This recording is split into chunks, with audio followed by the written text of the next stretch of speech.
Hello students, आप सभी का स्वागत है आपके अपने यूट्यूब चैनल अनमोल कोचिंग में।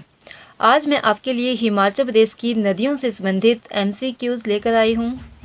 ठीक है, हिमाचल प्रदेश की नदियों को हमने 6 पार्ट में एक एक करके डिटेल में विद मैप पढ़ा था। ठीक है, आज मैं आपके लिए एमसीक्यू लेकर आई, एक प्रैक्टिस सेट लेकर आई हूँ ताकि आपको ये पता चल सके कि एग्ज़ाम में क्वेश्चन किस तरह से बनता है। आइए अब हम स्टार्ट करते हैं आज के एमसीक्यू। ठीक है, पहला क्वेश्चन है रावी नदी का वैदिक नाम क्या है। ठीक है, वैदिक नाम या प्राचीन नाम क्या है। तो रावी नदी का वैदिक नाम है पुरुषणी। ठीक है, कालिंदी वैदिक नाम है यमुना नदी का। अस्सिकनी वैदिक नाम है चिनाब नदी का और अर्जिकिया वैदिक नाम है ब्यास नदी का। ठीक है, तो रावी नदी का वैदिक नाम है पुरुषणी और रावी नदी का संस्कृत नाम है इरावती। ठीक है, दूसरा क्वेश्चन है सतलुज नदी का संस्कृत नाम क्या है। पहला ऑप्शन है आपके पास सुतुद्री, दूसरा ऑप्शन है सुतुद्रो, तीसरा ऑप्शन है इरावती और डी है बिपाशा। ठीक है, तो सुतुद्री जो है वो सतलुज नदी का वैदिक नाम है और सुतुद्रो सतलुज नदी का संस्कृत नाम है। इरावती रावी नदी का संस्कृत नाम है और बिपाशा ब्यास नदी का संस्कृत नाम है। अगला क्वेश्चन है जल अधिग्रहण क्षेत्र के आधार पर सबसे बड़ी नदी कौन सी है। ठीक है, जल अधिग्रहण क्षेत्र होता है कि जहाँ से भी दाएं से बाएं से उत्तर से दक्षिण से पूर्व से पश्चिम से जहाँ से भी जल आकर आपका मेन मुख्य नदी में मिलता है उस सारे क्षेत्र को कहा जाता है जल अधिग्रहण क्षेत्र। तो उसके आधार पर हिमाचल प्रदेश की सबसे बड़ी नदी है सतलुज नदी। ठीक है, सतलुज नदी का जल अधिग्रहण क्षेत्र है 20,000 वर्ग किलोमीटर और यमुना नदी का जल अधिग्रहण क्षेत्र है 2,320 वर्ग किलोमीटर। रावी नदी का जल अधिग्रहण क्षेत्र है 5,451 वर्ग किलोमीटर और व्यास नदी का जल अधिग्रहण क्षेत्र है 12,000 वर्ग किलोमीटर। ठीक है, तो सतलुज नदी का जल अधिग्रहण क्षेत्र हिमाचल प्रदेश में सबसे ज़्यादा है और जल अधिग्रहण क्षेत्र के आधार पर सतलुज नदी हिमाचल प्रदेश की सबसे बड़ी नदी है और जल अधिग्रहण क्षेत्र के आधार पर सबसे छोटी नदी है यमुना नदी जिसका जल अधिग्रहण क्षेत्र है 2,320 वर्ग किलोमीटर। ठीक है, अगला क्वेश्चन है कुल लंबाई के आधार पर सबसे छोटी नदी। ठीक है, कुल लंबाई होती है जहां से आपकी नदी निकल रही है और अंत में जाकर जहां में इसमें जिस भी नदी में ये विलीन होती है उसे कहते हैं कुल लंबाई। ठीक है, तो कुल लंबाई के आधार पर सबसे छोटी नदी है ब्यास नदी। ठीक है, ब्यास नदी की कुल लंबाई है 460 किलोमीटर और रावी नदी की कुल लंबाई है 720 किलोमीटर। चिनाब नदी की कुल लंबाई है 1200 किलोमीटर और यमुना नदी की कुल लंबाई है 1525 किलोमीटर। सतलुज नदी का हिमाचल प्रदेश में प्रवाह क्षेत्र कितना है। ठीक है, हिमाचल प्रदेश में प्रवाह क्षेत्र से अर्थ है कि हिमाचल प्रदेश में ये नदी कितना बहती है। ठीक है, तो सतलुज नदी का हिमाचल प्रदेश में प्रवाह क्षेत्र है 320 किलोमीटर। तो इसी के साथ सतलुज नदी जो है हिमाचल प्रदेश की सबसे लंबी नदी है या हिमाचल प्रदेश में इसका सबसे ज्यादा प्रवाह क्षेत्र है। किलोमीटर बहती है आपकी रावी नदी, 256 किलोमीटर बहती है ब्यास नदी और 22 किलोमीटर बहती है यमुना नदी। ठीक है, प्रवाह क्षेत्र के आधार पर सबसे छोटी नदी है यमुना नदी और चिनाब नदी का प्रवाह क्षेत्र है 122 किलोमीटर। अगला क्वेश्चन है यमुना नदी का जल अधिग्रहण क्षेत्र। यमुना नदी का जल अधिग्रहण क्षेत्र जैसे ऊपर मैंने आपको बताया था, यमुना नदी का जल अधिग्रहण क्षेत्र है 12,000 वर्ग किलोमीटर। 7,500 वर्ग किलोमीटर है जल अधिग्रहण क्षेत्र चिनाब नदी का। 5,451 वर्ग किलोमीटर है रावी नदी का और 2,330 वर्ग किलोमीटर है यमुना नदी का। लाल नदी के नाम से कौन सी नदी जानी जाती है। तो लाल नदी के नाम से जानी जाती है सतलुज नदी। ठीक है, सतलुज नदी के इसके अलावा नाम है पीली नदी, हेमवती नदी। ठीक है, हिमालय से निकलने के कारण सतलुज नदी को हेमवती कहा जाता है। ग्रीक में सतलुज नदी को हुप्सिस कहा जाता है और तिब्बत में सी सतलुज नदी को जुगती या मुक्सुंग या फिर लोकचेन खाम्ब्या कहा जाता है। सतलुज नदी के लाल नदी के अलावा नाम है पीली नदी, हेमवती, जुगती या मुक्सुंग या लोकचेन खाम्ब्या और हुप्सिस। ठीक है, अगला क्वेश्चन है सतलुज नदी हिमाचल प्रदेश में कहाँ से प्रवेश करती है। ठीक है, सतलुज नदी निकलती है आपकी मानसरोवर झील या राक्सताल से, ठीक है, जो कि आपका तिब्बत में स्थित है। ठीक है, वहां से आकर ये एचपी में प्रवेश करती है शिवकी दर्रे से। ठीक है, जो शिवकी दर्रा आपका किन्नौर जिले में स्थित है। ठीक है, यदि जिला पूछा जाए तो किन्नौर जिले से हिमाचल प्रदेश में प्रवेश करती है, और दर्रा या एग्जिट स्थान पूछा जाए तो शिवकी दर्रे से सतलुज नदी हिमाचल प्रदेश में प्रवेश करती है। ठीक है, तो सतलुज नदी का हिमाचल प्रदेश में कहाँ से प्रवेश करती है? शिवकी दर्रे से। हिमाचल प्रदेश की सबसे छोटी जल विद्युत परियोजना कौन सी है?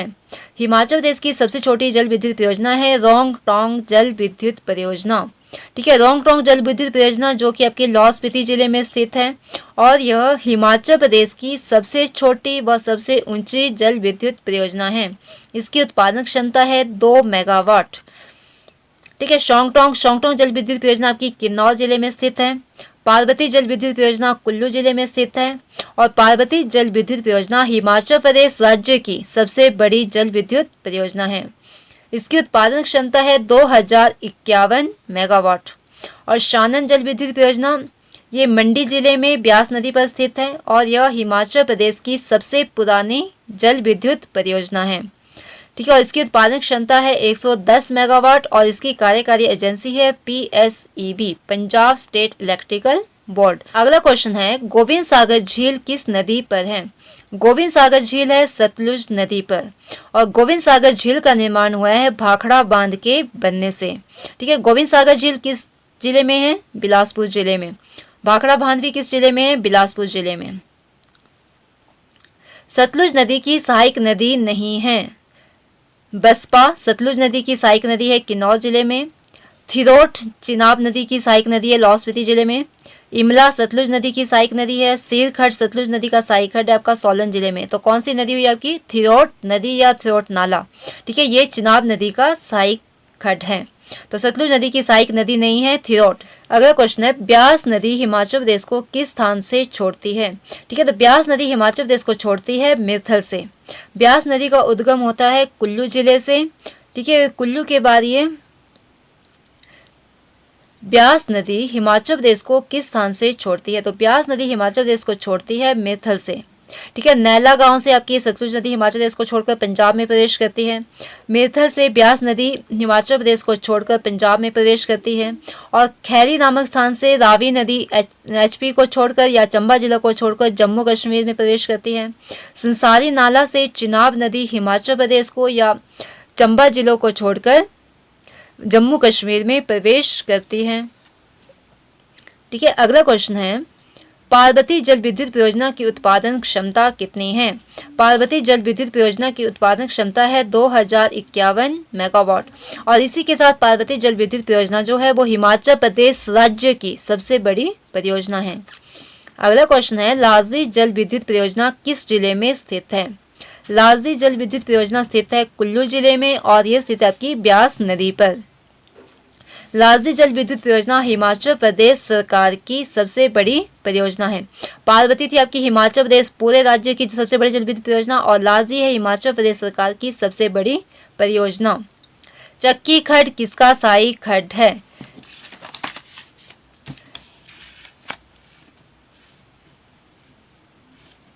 सतलुज नदी का, ब्यास नदी का, रावी नदी का या चिनाब नदी का? ठीक है, तो चक्की खड्ड जो ब्यास नदी का सहायक खड्ड है। चक्की खड्ड चंबा जिले से निकलता है और मिर्थल के पास आकर ब्यास नदी में मिलता है। चक्की खड्ड पंजाब और हिमाचल प्रदेश में सीमा बनाता है। ठीक है, चक्की खड्ड के साथ एक और खड्ड है ब्यास नदी का सहायक जो पंजाब और हिमाचल प्रदेश में सीमा बनाता है, वो है आपका देहर खड्ड। देहर खड्ड कांगड़ा जिले से निकलता है और मिर्थल के पास आकर ये ब्यास नदी में मिलता है। चक्की खड्ड और देहर खड्ड दोनों ही पंजाब और हिमाचल प्रदेश में सीमा बनाते हैं। अगला क्वेश्चन है, सेली जल विद्युत परियोजना किस नदी पर बनी है? सेली जल विद्युत परियोजना बनी है आपकी रावी नदी पर। ठीक है, और सेली जल विद्युत परियोजना चंबा जिले में स्थित है।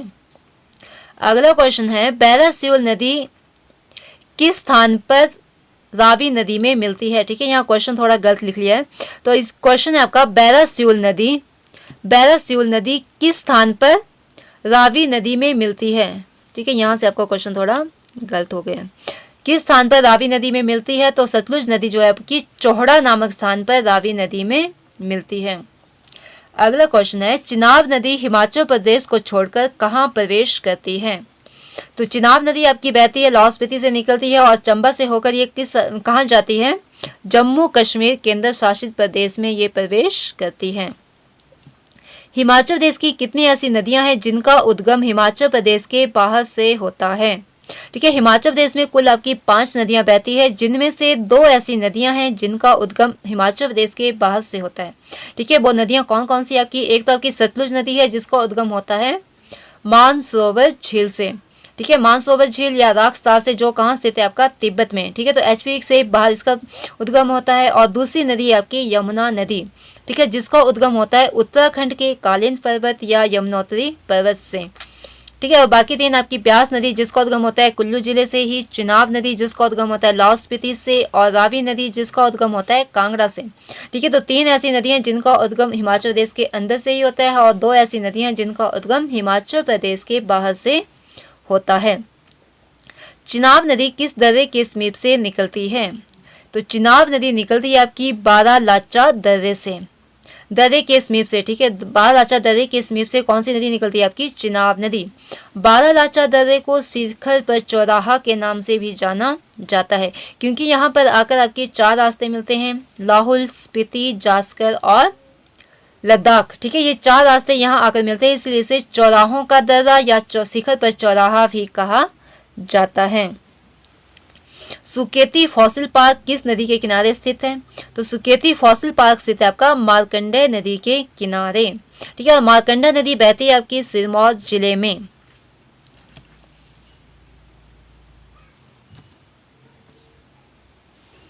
अगला क्वेश्चन है, शोक का दरिया या दुख का दरिया किस नदी को कहा जाता है? हिमाचल प्रदेश की ऐसी कौन सी नदी है जिसे शोक का दरिया या दुख का दरिया कहा जाता है? तो वो है आपकी स्वां नदी। ठीक है, क्योंकि स्वां नदी आपका एक बरसाती नाला है जो ऊना जिले में बहता है। ठीक है, बरसात के कारण ये आप वहाँ पर बहुत ज़्यादा तबाही करता है, ये अपने रास्ते बदलता है, इसीलिए इसी कारण इसे ऊना का शोक का दरिया या हिमाचल प्रदेश का दुख का दरिया या शोक का दरिया कहा जाता है। गिरी गंगा नदी किसकी सहायक नदी है? तो गिरी गंगा नदी सहायक है यमुना नदी की। ठीक है, ये निकलती है आपकी शिमला की कुपर चोटी से। ठीक है, उसके आगे बहते हुए आपकी शिमला और सिरमौर तथा सोलन और सिरमौर में सीमा बनाते हुए आगे बढ़ती है तथा रामपुर घाट के पास आकर ये यमुना नदी में मिलती है। अगला क्वेश्चन है, आंध्रा नदी के किनारे स्थित नहीं है। कौन सा स्थान जो है वह आंध्रा नदी के किनारे स्थित नहीं है? आंध्रा नदी सहायक है आपकी टॉन्स की, यमुना नदी की सहायक नदी टॉन्स, टॉन्स की सहायक नदी है पब्बर, तो पब्बर नदी की सहायक नदी आपकी आंध्रा नदी। ठीक है, ये शिमला जिले में पब्बर नदी की सहायक नदी है। ठीक है, आंध्रा नदी के किनारे स्थित है आपका चिड़गांव, रोहडू और नेरवा। तो मुल्किया स्थान जो है आपका वो लाहौल स्पीति में है, तो ये स्थान आपका आंध्रा नदी के किनारे स्थित नहीं है। ठीक है, चिड़गांव स्थान आपका यहाँ पर ट्राउट फिश फार्म के लिए ये प्रसिद्ध है, या ट्राउट फिश फार्म शिमला जिले में कहाँ स्थित है? चिड़गांव में। अगला क्वेश्चन है, बैरासियोल नदी किस नदी की सहायक नदी है? बैरासियोल नदी किस नदी की सहायक नदी है? तो बैरासियोल नदी सहायक नदी है रावी नदी की, और यह रावी नदी की सबसे लंबी या सबसे बड़ी सहायक नदी भी है। अगला क्वेश्चन है, हिमाचल प्रदेश का कौन सा खड्ड हिमाचल प्रदेश और पठानकोट में सीमा बनाता है? ठीक है, तो अभी थोड़ी देर पहले मैंने आपको बताया कि देहर खड्ड और चक्की खड्ड 2 ऐसे खड्ड हैं जो हिमाचल प्रदेश और पठानकोट या पंजाब में सीमा बनाते हैं, और देहर खड्ड और चक्की खड्ड दोनों ही खड्ड ब्यास नदी के सहायक खड्ड है। देहर खड्ड जो कांगड़ा से ही निकलता है और चक्की खड्ड जो आपका चंबा से निकलता है, और दोनों ही खड्ड मिरथल के पास आकर ब्यास नदी में मिलते हैं। अगला क्वेश्चन है आपका, किस नदी का वर्णन वेदों में नहीं किया गया है? तो यमुना नदी ऐसी नदी है जिसका वर्णन वेदों में नहीं किया गया है। अगला क्वेश्चन है, हिमाचल प्रदेश सरकार की पहली परियोजना है। तो हिमाचल प्रदेश सरकार की पहली परियोजना है गिरी परियोजना। यह यमुना नदी पर या यमुना नदी की सहायक नदी गिरी पर स्थित है। अगला क्वेश्चन है, हिमाचल प्रदेश राज्य की सबसे बड़ी परियोजना गिरी परियोजना, लालजी, पार्वती या शानन। ठीक है, गिरी है हिमाचल प्रदेश सरकार की पहली परियोजना, लालजी है हिमाचल प्रदेश सरकार की सबसे बड़ी परियोजना और शानन है हिमाचल प्रदेश की सबसे पुरानी जल विद्युत परियोजना। तो हिमाचल प्रदेश राज्य की सबसे बड़ी परियोजना कौन सी है? पार्वती परियोजना। यह ब्यास नदी की सहायक नदी पार्वती नदी पर बनी हुई है। अगला क्वेश्चन है, पब्बर नदी कहाँ से निकलती है? आपके पास ऑप्शन है चांसल चोटी, कुपर चोटी या शिला चोटी। तो पब्बर नदी निकलती है शिमला की चांसल चोटी से या चांसल दर्रे से, या फिर झील पूछी जाए आपकी तो चंद्रनाहन झील से। ठीक है, पब्बर नदी का उद्गम होता है, यदि झील पूछी जाए तो चंद्रनाहन झील, चोटी पूछी जाए तो चांसल चोटी, यदि दर्रा पूछा जाए तो चांसल दर्रा। ठीक है, वहां से आपकी पब्बर नदी का उद्गम होता है। चिनाब नदी में कौन सी धातु पाई जाती है? अभ्रक, सोना, चांदी या यूरेनियम।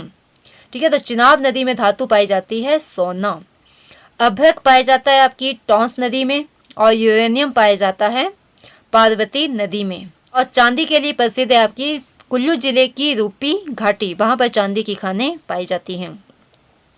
ठीक है, अगला क्वेश्चन है, हिमाचल प्रदेश की किस नदी में अधिकतम जल शक्ति क्षमता है? तो हिमाचल प्रदेश की सतलुज नदी ऐसी नदी है जिसमें सबसे अधिक जल शक्ति क्षमता है और इसी नदी पर सबसे ज्यादा जल विद्युत उत्पादन किया जाता है। अगला क्वेश्चन आपका, चंद्रा व भागा नदियों का संगम किस स्थान पर होता है? तो चंद्रा व भागा नदियों का संगम होता है तांडी नामक स्थान पर। ठीक है, जहां से आपकी चिनाब नदी का निर्माण होता है। तो लाहौल स्पीति का तांडी स्थान का संबंध और किन किन से है? तो लाहौल स्पीति के तांडी नामक स्थान का संबंध है द्रौपदी जी से, जहां पर इनका अंतिम संस्कार किया गया था, और गुरु वशिष्ठ से, जहां पर इन्होंने समाधि ली थी। ठीक है, तो द्रौपदी जी और गुरु वशिष्ठ से तांडी नामक स्थान का संबंध है। अगला क्वेश्चन है, जल घनत्व या जल राशि के आधार पर हिमाचल प्रदेश की सबसे बड़ी नदी कौन सी है? तो जल राशि के आधार पर हिमाचल प्रदेश की चिनाब नदी ऐसी नदी है जो सबसे बड़ी नदी है। अगला क्वेश्चन है, किस स्थान पर ब्यास नदी का पानी सुरंग से सतलुज में मिलाया जाता है? तो मंडी जिले का पिंडो ऐसा स्थान है जिससे ब्यास नदी का पानी सुरंग के माध्यम से सतलुज नदी में मिलाया जाता है। किस स्थान से? पिंडो स्थान से। अगला क्वेश्चन है, 1809 की सिखों एवं अंग्रेजों के बीच संधि का आधार कौन सी नदी बनी थी? तो हिमाचल प्रदेश की सतलुज नदी ऐसी नदी है जो 1809 में सिखों एवं अंग्रेजों के बीच संधि का आधार बनी थी। कौन सी नदी? सतलुज नदी। रोंग टोंग हाइड्रो प्रोजेक्ट या जल विद्युत परियोजना हिमाचल प्रदेश के किस जिले में है? तो लाहौल स्पीति जिले में है। ठीक है, यह हिमाचल प्रदेश की सबसे छोटी और सबसे ऊंचाई पर स्थित जल विद्युत परियोजना है और इसकी उत्पादन क्षमता है 2 मेगावाट। ठीक है, वहीं आपसे शोंग टोंग पूछी जाए तो, ठीक है, ये रोंग टोंग है और वो शोंग टोंग किस जिले में? किन्नौर में, और रोंग टोंग है लाहौल स्पीति में। ठीक है, दोनों में याद रखना है। हिमाचल प्रदेश की कितनी नदियों का उद्गम हिमाचल प्रदेश से ही होता है? ठीक है, पीछे हमारा क्वेश्चन था कि हिमाचल प्रदेश की ऐसी कितनी नदियां हैं जिनका उद्गम हिमाचल प्रदेश के बाहर से होता है, तो वो थी आपकी 2 नदियां। और हिमाचल प्रदेश की कितनी ऐसी नदियां हैं जिनका उद्गम हिमाचल प्रदेश से ही होता है, तो वो आपकी 3 नदियां। कौन कौन सी? रावी, ब्यास और चिनाब। ठीक है, ये 3 ऐसी नदियां जिनका उद्गम हिमाचल प्रदेश से ही होता है। आपका बारालाचा दर्रा किस नदी का उद्गम स्थान है? तो बारालाचा दर्रे के समीप से उद्गम होता है आपकी चिनाब नदी का। और ब्यास नदी का उद्गम होता है रोहतांग दर्रे के समीप से।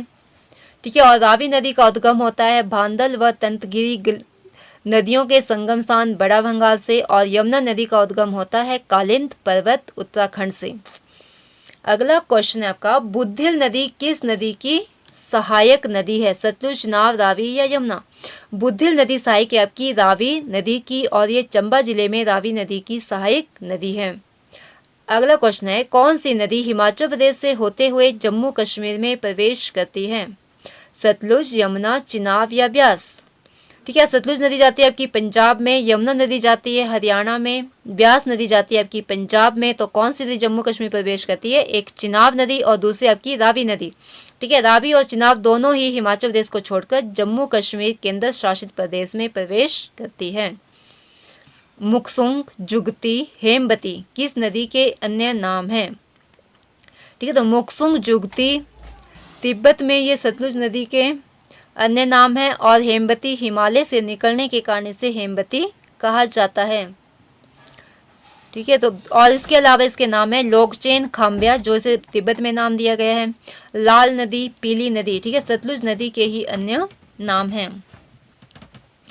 अगला क्वेश्चन आपका, खाव या नागमिया के पास किन दो नदियों का संगम होता है? ठीक है। तो खाव या नागमिया के पास होता है कि स्पीति नदी का सतलुज नदी में। ठीक है। तो स्पीति और सतलुज नदी का संगम होता है नागमिया के पास। हिमाचल प्रदेश की ऐसी नदी जो 3 राज्यों से होकर बहती है। ठीक है। तो हिमाचल प्रदेश की यमुना नदी ऐसी नदी है जो भारत के ही 3 राज्यों में बहती है। उत्तराखंड से निकलती है, फिर हिमाचल प्रदेश में आती है, और हिमाचल प्रदेश के बाद ये हरियाणा राज्य में प्रवेश करती है। जनश्रुति के अनुसार शतुद्रु नदी को मानसरोवर झील से हिमाचल प्रदेश लाने का श्रेय जाता है। किसे दिया जाता है? बाणासुर को।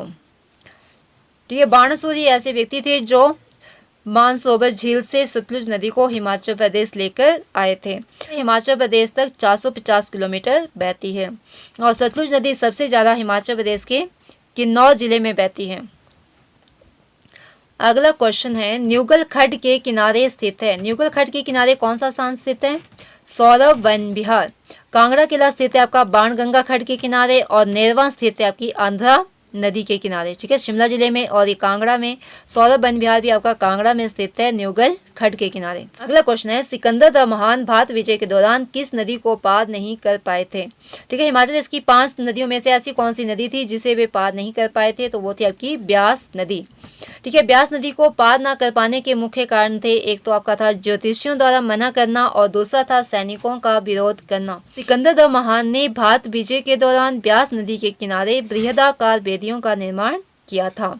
ठीक है, ये क्वेश्चन आपसे ऐसे पूछा जाता है कि किस नदी के किनारे सिकंदर द महान ने बेदियों का निर्माण किया था? तो उन्होंने किया था आपकी ब्यास नदी के किनारे। ठीक है, बेदियां थी मतलब कि उन्होंने निशानी के रूप में कुछ पत्थर रखे हुए थे कि यहाँ तक मैंने ये स्थान जीता है। ठीक है, वही होती है आपकी बेदियां।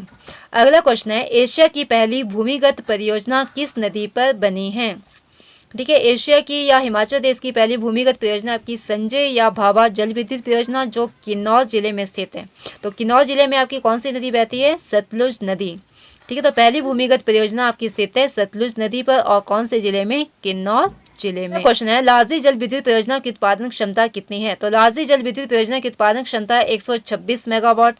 लार्जी जल विद्युत परियोजना स्थित है ब्यास नदी पर और कुल्लू जिले में, और लार्जी जल विद्युत परियोजना हिमाचल प्रदेश सरकार की सबसे बड़ी परियोजना है। लास्ट क्वेश्चन है आपका, रावी नदी का संस्कृत नाम। तो रावी नदी का संस्कृत नाम है इरावती। पुरुषणी रावी नदी का ही वैदिक नाम है, और विपाशा ब्यास नदी का संस्कृत नाम है। अर्जिकिया ब्यास नदी का वैदिक या प्राचीन नाम है। उम्मीद करती हूँ कि आज हमने जितने भी क्वेश्चन डिस्कस किए वह सभी आपको समझ में आए होंगे, और यहाँ से आपके बहुत सारे डाउट भी क्लियर हुए होंगे।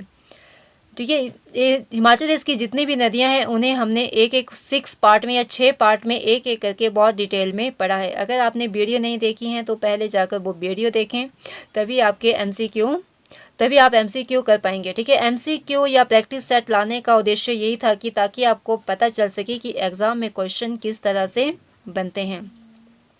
यदि आपको वीडियो पसंद आए तो लाइक, कमेंट और शेयर जरूर करें। धन्यवाद।